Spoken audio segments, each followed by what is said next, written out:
கண் பார்வை இல்லாத என் பொண்ண வச்சுக்கிட்டு சொந்த வீட்டையும் இழந்துட்டேன்னு ரொம்ப வருத்தப்பட்டு சொல்ற நம்ம நேயருக்கு நம்ம ஐயா என்ன தீர்வு சொல்றாருன்னு பார்க்கலாமா? ஐயா வணக்கம். பகவத் ஐயாவா பேசுறீங்க? ஆமா. நான் அன்னைக்கு ஒரு கண்ணு தெரியாத குழந்தைய கூட்டிட்டு வந்தேன், ஞாபகம் இருக்குங்களா? சரி சரி. அதுக்காகத்தான் நான் பேசலான்னு பண்ணேன். இப்பதான் நான் பாத்துட்டு இருக்கேன் தியானத்தை கூட. குழந்தைக்கு என்ன பண்ணணுமோ அதை பண்ணுங்கன்னா நீங்க சொல்லிட்டு இருந்தீங்க. சரி. அது என்னன்னாங்க ஐயா, என்னோட வீடு அந்த குழந்தை பேர்ல தாங்க. சின்ன வீடு எங்க அப்பா எழுதி வச்சாருங்க. சரி. அந்த வீடு HRNCல ரெஃப்ளெக்ட் ஆயிடுச்சுங்க. HRNCல ஏன் ரிஃப்ளெக்ட் ஆகுது? அது அப்ப ரெஜிஸ்டர் ஆச்சுங்க. இப்ப பார்த்தா அது கோயில் நலம்னு காட்டுதுன்னு சொல்லிட்டாங்க. ஓ சரி சரி சரி. எனக்கு யாரும் கிடையாதுங்க, நானும் அந்த குழந்தையும் தாங்க. சரி. எனக்கு டைவர்ஸ் எல்லாம் ஆயிடுச்சு. என் குழந்தைய இந்த மாதிரி இந்த சமூக நலனுக்கு வேலை செய்யற, இந்த கண்ணு தெரியாதவங்களுக்கு வேலை செய்யறவங்க கிட்டே ஒப்படைச்சிடலாம் சரி அப்படின்னு முடிவெடுத்து படிக்கலாம் வச்சுட்டேனுங்க. ஆனா குழந்தை சுயமா வாழ்ற அளவுக்கு புரிதல் இல்லைங்க. ஒரு 10-12 வயசு மாதிரி இருக்குங்க சில நேரம். சாப்பாடு கொடுத்தா சாப்பிடும், பாடம் சொல்லித்தான்னா பாடம் சொல்லி தரும். என்னோட இது என்னன்னா, இப்ப வேலைக்கு எல்லாம் ட்ரை பண்றோங்க. யாரோ கூட்டிட்டு போய் வச்சுக்கிறேங்கிறாங்க. இவ திறமைய பார்த்து கொஞ்சம் அந்த மாதிரி படிப்பு ஞானம் இருக்குதுங்க.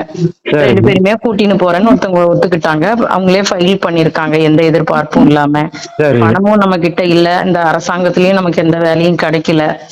அதனால சில நேரங்கள்ல எனக்கு அது ஒரு மன உளைச்சலாதுங்க. அந்த வீடு 32 லட்சம் கொடுத்தவங்க 2008ல. அந்த வாடகை கூட்டுட்டு, ஆனா அந்த வாடகை வச்சு இன்னொரு இடத்துல குடியிருக்கேன். ஏன்னா குழந்தைக்கு அந்த இடத்துல ரொம்ப டென்ஷன் ஆறா, கத்திக்கிட்டே இருப்பா இல்லைனான்றதுனால இப்ப அமைதியா இங்க வாழ்ந்துட்டு இருக்கோங்க. அந்த வீட்டு நினைப்பு வரும்போதெல்லாம் எனக்கு எப்படி ஏமாந்துட்டோமே, குழந்தைக்கும் எதுவும் ஆறுதல் இல்லாம போயிடுச்சு. ஏன்னா நகை நட்டு எல்லாம் வித்துட்டேன். வீடு 1.5 கிரவுண்ட் வீடு வித்தாச்சு. அது எனக்கு அப்பப்ப போகுதுங்க. உங்களுக்கு இப்பதாங்க பார்க்க ஆரம்பிச்சேன் இந்த நஷ்டங்கள் எல்லாம் ஆன பிறகு. இப்ப ஓரளவுக்கு இருக்கேன், ஆனா திருப்பி திருப்பி எனக்கு அது வருதுங்க. அப்புறம் பெரிய பெரிய ஆட்கள் எல்லாம் நாங்க போய் பார்க்கும்போது IAS ஆபீசர் கிட்ட எல்லாம் மனு கொடுப்பேங்க. எனக்கு ஏதாவது வழி பண்ணி கொடுங்க ஐயா, இந்த மாதிரி குழந்தை எப்படி வச்சிருக்கேன். இது எங்களுக்கு அப்புறமும் அது ஒரு ஸ்தாபனத்துக்கு போறதுக்கு தாங்க நினைக்கிறோம். ஏன்னா எங்க 2 பேருக்கு அப்புறம் யாரும் கிடையாதுங்க எங்களுக்கு உறவுன்னு சொல்லிக்க. இதுதாங்க ஐயா. பெரிய அறிவெல்லாம் இல்ல, அந்த ஞானம், அந்த இது மட்டும் நீங்க சொன்னீங்க. அது போற எந்த உணர்வையும் அடக்காத, அது பாட்டுக்கு வந்துட்டு போகுதுன்னு சொன்னீங்க. அது ஒரு குற்ற உணர்வுல இருந்து ஒரு சில நேரம் விடுபடுறேன். அந்த நினைப்பு வருதுங்க. ஏன்னா நானும் வேலைக்கு போல, எங்க அம்மா பென்ஷன்ல உட்காந்து சாப்பிட்டுட்டு இப்படி இருக்கோங்க ஐயா. அந்த பிள்ளைக்கு சின்ன வேலை கிடைச்சா எங்கேயாவது போவோம் வருவோங்க ஐயா. இதுதானுங்க என் நிலைமை. பிள்ளைக்கு வயசு 25ங்க. சரி, இப்ப நான் என்ன பண்ணணும்ங்கறீங்க? அந்த சில நேரங்கள்ல அது வருதுங்கும் போது எனக்கு அதை எப்படி அதை எதிர்கொள்றதை விட்டுன்னு நீங்க சொல்றீங்க. ஆனா விட்டாலுமே அப்பப்ப அது போகுதுன்றது தாங்க என்னோட பிரச்சனை. இல்ல, அதாவது உங்களுக்கு ஏற்படுறதெல்லாம் உங்களை அறியாம தானே ஏற்படுதுமா? உங்களுக்கு ஏற்படுறதெல்லாம் நீங்களா கொண்டு வரல, அதுவா தானே வருது. சூழ்நிலைகள் அதுவா வருது, உங்க மனோ ரீதியான பிரச்சனை அதுவா வருது. இதுல நீங்க கொண்டு வர்றதுக்கு எதுவுமே இல்லல்ல. உங்களுக்கு ஏதாவது செய்யறதுக்கு ஏதாவது இருந்துன்னா நீங்க அதை யோசிக்கணும். உங்களை மீறி நடக்கிறத நீங்க எப்பயுமே பொறுப்பெடுக்க முடியும்? இது எல்லாமே உங்களை மீறி தானே நடக்குது. உங்க பிரச்சனை எல்லாமே உங்களை மீறின பிரச்சனைகள் தானே.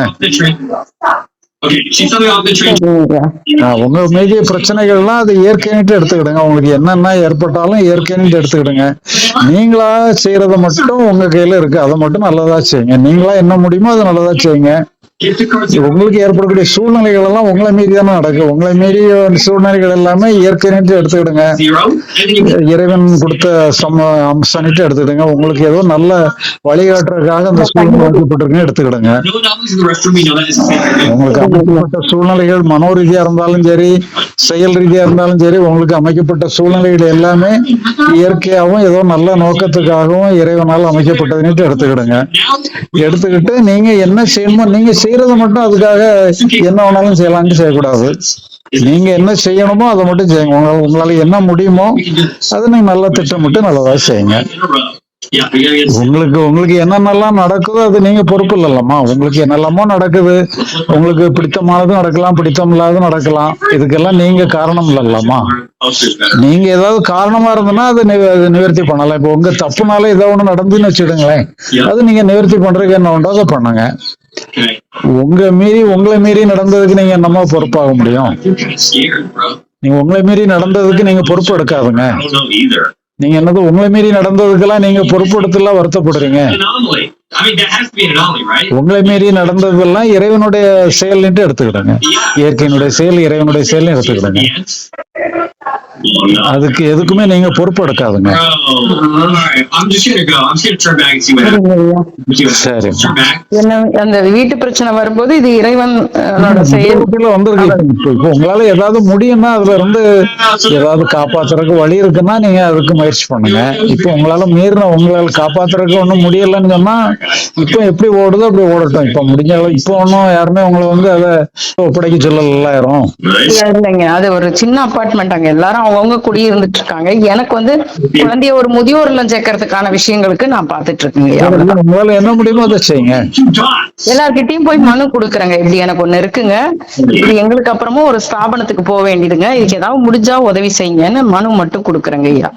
கொடுக்கற வேண்டியதை கொடுக்குறோம். ஏன்னா இந்த பொண்ணு இவ்வளவு தூரம் பாடுது, இந்த குழந்தைய இவ்வளவு வளர்த்துருக்கீங்க, எங்களோட ரெப்ரசன்டேஷனா முடியாததை நாங்க கொடுக்குறோங்க, அவ்வளவுதான்றாங்க.